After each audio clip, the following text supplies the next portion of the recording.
Bismillahirrahmanirrahim. Assalamualaikum warahmatullahi wabarakatuh. Bismillahirrahmanirrahim. Alhamdulillahirabbil alamin. Wassalatu wassalamu ala nabiyyina Muhammadin wa ala alihi wa sahbihi ajma'in. Amma ba'd. Ikhwani wa akhwati rahimani wa rahimakumullah.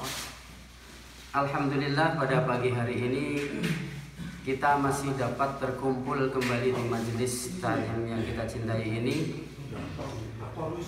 Ini salah satu dari banyak kenikmatan yang telah Allah berikan kepada kita, sehingga dengan kenikmatan tersebut kita dapat melangkahkan kaki kita menuju majelis taklim yang insya Allah majelis taklim ini majelis taklim yang diberkahi oleh Allah Subhanahu wa Ta'ala.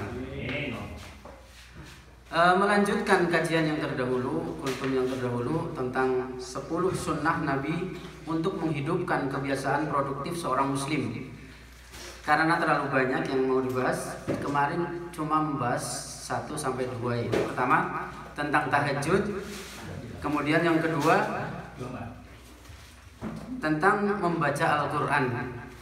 Kemudian sekarang kita membahas yang ketiga, sunnah-sunnah yang membuat seorang muslim itu menjadi muslim yang produktif, yaitu zikir setelah sholat.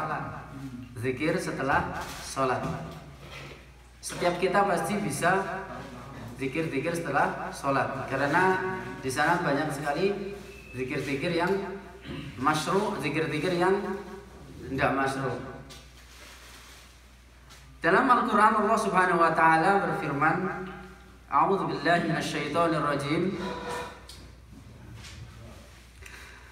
Fa idza qadaytumus shalata fadhkurullaha qiyaman wa qu'udan wa 'ala junubikum. Al-ayah. Surat An-Nisa ayat 103.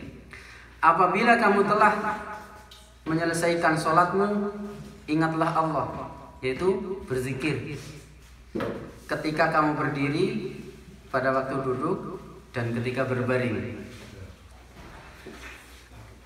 Ada banyak ikhwan yang ketika salam dari sholat mereka langsung pergi. Pak, ini boleh? Boleh. Ini tidak masalah ya, insya Allah. Ya, intinya kita dianjurkan untuk berzikir kepada Allah. Karena dalam sebuah hadis Rasulullah SAW bersabda, La yazalu lisanaka ratban min dzikrillah. La yazalu arti yang pas itu apa ya? Jangan berhenti apa jangan gimana ya? Kalau pemaknaan waktu ngaji la yazalu ojo gingsir lisanaka lisaniro. Jangan berhenti ya. Jangan pernah berhenti lisanmu dari basah karena mengingat Allah. Zikir itu kan ibadah yang paling mudah selain memelihara jenggot. Kenapa memelihara jenggot itu ibadah? Karena kita mengikuti sunnah Rasul. Kalau nggak tumbuh gimana? Ya, lain lagi pembahasannya kalau nggak tumbuh. Karena banyak masyayikh atau ustadz kita banyak yang tidak tumbuh jenggotnya. Ini tidak masalah kalau nggak tumbuh, tidak masalah. Kembali kepada zikir setelah sholat. Ketika kita habis sholat salam alim, kita dianjurkan untuk istighfar 3 kali. Astaghfirullah. Kemudian Allahumma antas salam wa minkas salam tabaraka ya dzal jalali wal ikram.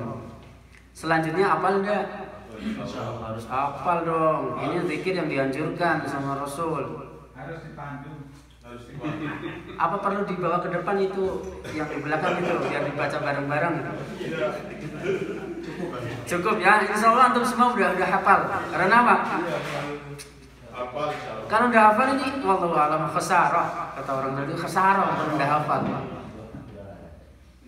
Benar itu. Ada misalnya setelah ba'dal maghrib baca la ilaha illallah wahdahu la syarika lahul mulku wa lahul hamdu wa huwa ala kulli syai'in qadir 10 kali. Pahalanya seperti memerdekakan satu budak dari Bani Ismail. Itu salah satunya aja. Apalagi kalau zikir-zikir yang lain.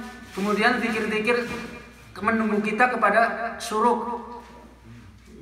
Ini banyak sekali. Makanya agama ini udah sempurna, tidak perlu tambahan zikir lagi. Kita kadang-kadang Rasulullah SAW menyuruh kita astagfirullah, tapi kadang kita inovasi ya. Astagfirullahaladzim alladzi la ilaha illa huwal hayyul qayyum wa atubu ilaihi kita. Ini berinovasi. Kita berharap pahala, tapi apa ini? Menambahkan sesuatu yang tidak diajarkan oleh Rasulullah Sallallahu Alaihi Wasallam. Dan ini berbahaya. Kelihatannya sepele, tapi kalau dikerjakan ini berbahaya. Efeknya itu loh. Makanya ketika kita habis sholat kita zikir dengan zikir-zikir yang masyru'. Yang insya Allah di setiap masjid itu ada itu apa? Ada loha itu zikir itu. Kalau belum hafal dibaca enggak masalah. Enggak usah malu, wah gengsi. Saya kan udah apa? Di Saudi udah lama. Enggak usah malu. Jangan kita, orang-orang Saudi itu banyak yang lihat HP kalau wiridan. Kenapa? Enggak hafal. Mungkin baru taubat apa mungkin emang enggak menghafalkan itu. Banyak yang seperti itu. Jadi jangan ada istilah malu ketika belajar. Oh, berarti belum bisa baca.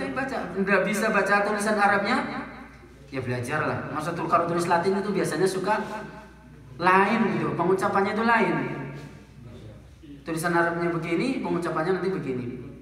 Itu zikir, jangan jangan berhenti lisanmu dari basah karena mengingat Allah.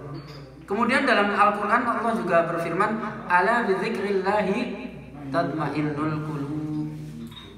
Hanya dengan ingat Allah maka hati akan menjadi tenang. Dan demi Allah ini nyata ini. Jika seseorang dilanda keresahan, kegalauan, kalau anak sekarang apa ngomongnya? Galau, begabut apa ya? Aneh kan harus ini? Iya seperti itu. Itu kadang yang namanya galau, yang namanya resah itu bukan menimpa anak-anak muda, tapi orang-orang tua juga tertimpa perasaan itu. Kuncinya apa? Kita ambil wudhu, kita baca Al-Quran, atau kita sholat sunnah, atau kita zikir-zikir kepada Allah, yang lainnya. Ini akan membuat hati menjadi tenang. Tapi kadang kita ketika habis sholat, di samping kita ada teman kita, padahal baina adzanain ad-du'a apa gimana itu hadisnya? Bainal adzanain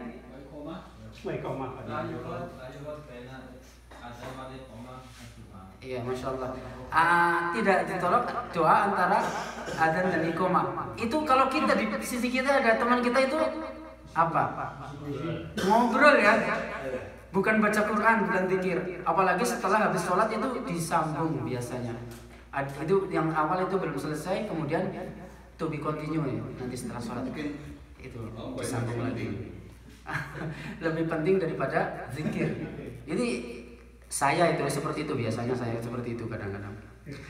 Ini yang ketiga yaitu zikir setelah sholat. Ya ini benar-benar dihafal. Harus dihafal. Karena apa? Sehabis sholat masa tidak ada wirid tidak ada zikir kepada Allah. Walaupun kita bisa zikir yang lain, tapi zikir yang masyhur kan banyak. Ini yang ketiga. Kemudian yang keempat, menjaga sholat sunat rawatib. Menjaga sholat sunat rawatib. Sholat sunat rawatib ada berapa? 12. Wakila asra, wakila itna asra. Di dalam sebuah hadis dikatakan, man shalla isnatai asyrata raka'atan fi yaumin wa lailatin bunya lahu bihinna baitun fil jannah. Rawahu Muslim. Wa fi riwayatin tatawwu'an wa Tirmidzi wa zad arba'an qabla adh-dhuhur wa rak'ataini ba'daha wa rak'ataini ba'da al-maghrib wa rak'ataini ba'da al-isya wa rak'ataini qabla al-fajr. Ini kebanyakan dari kita kalau masuk masjid biasanya langsung duduk. Karena apa? Males. Padahal Rasul bersabda, ketika kamu masuk masjid janganlah duduk sebelum sholat 2 rakaat. Itu seperti itu ya, dilaksanakan sholat sunat. Ini kenapa?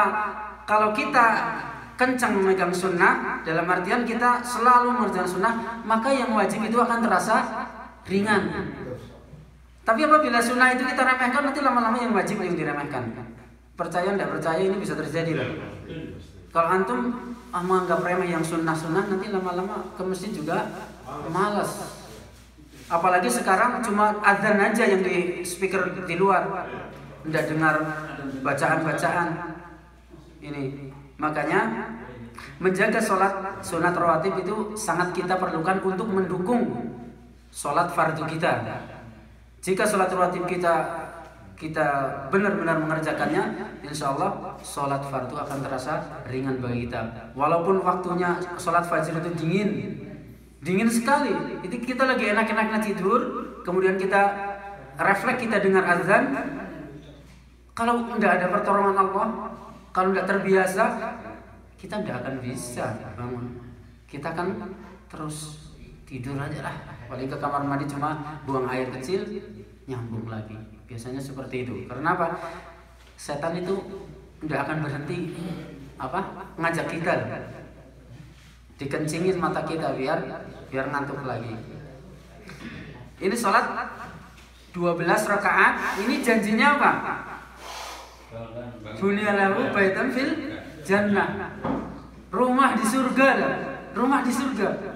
Oh, di emperannya surga aja udah kenikmatannya. Seseorang yang baru disiksa di neraka dimasukkan ke emperannya surga aja udah, masya Allah. Udah gimana ini di emperannya? Apalagi rumah di surga. Memang namanya rumah, tapi kita jangan menyamakan pola pikir kita jangan menyamakan dengan rumah di dunia. Sebab al-jannatu la 'ainun ra'at wala udhunun sami'at wala khatara 'ala qalbi bashar. Surga itu belum pernah terlihat dengan mata, terdengar dengan telinga, dan terbetik dalam hati. Kenikmatannya maksudnya loh. Memang semua ada di surga. Khamar ada. Bahkan ada sungai. Laban ada, sungai madu ada, sungai madu. Semua yang ada di dunia itu di akhirat ada di surga. Cuma namanya aja yang sama, tapi hakikatnya pasti berbeda. Kalau tidak berbeda ya untuk apa diadakan di surga itu? Menjaga sholat sunat. Ini kalau kita rutin 12 kali loh, 12 waktu loh. Sebelum zuhur 4 rakaat, setelahnya 2. Asar ada enggak? Enggak ada ya. Terus maghrib setelah maghrib, kemudian isya setelah isya, kemudian fajar sebelum fajar. Cuma kalau di sholat asar itu ada perintah, Allah merahmati orang-orang yang sholat sebelum sholat asar itu 4 rakaat. Itu ada hadis seperti itu. Walau alam itu kedudukannya sahih apa itu? Apa hasan apa gimana? Saya kurang tahu. Mungkin nanti Ustadz Faisal bisa menerangkan kedudukan hadisnya. Ini yang keempat, sholat sunat rawatib. Waktunya udah. Oke, baiklah, karena ini waktunya udah habis dan di sini masih ya, udah cukup ya waktunya ya. Insya Allah pertemuan setelah Ramadan kita sambung lagi. Tapi kalau nggak ada yang kultum ya saya maju lagi nih Bapak. Saya kira cukup sekian dulu. Kalau ada yang bermanfaat silahkan diambil. Mudah-mudahan kita selalu diberikan hidayah oleh Allah Subhanahu wa taala untuk selalu mengerjakan perintahnya dan perintah Rasulnya. Saya akhiri billahi taufiq wal hidayah. Assalamualaikum warahmatullahi wabarakatuh.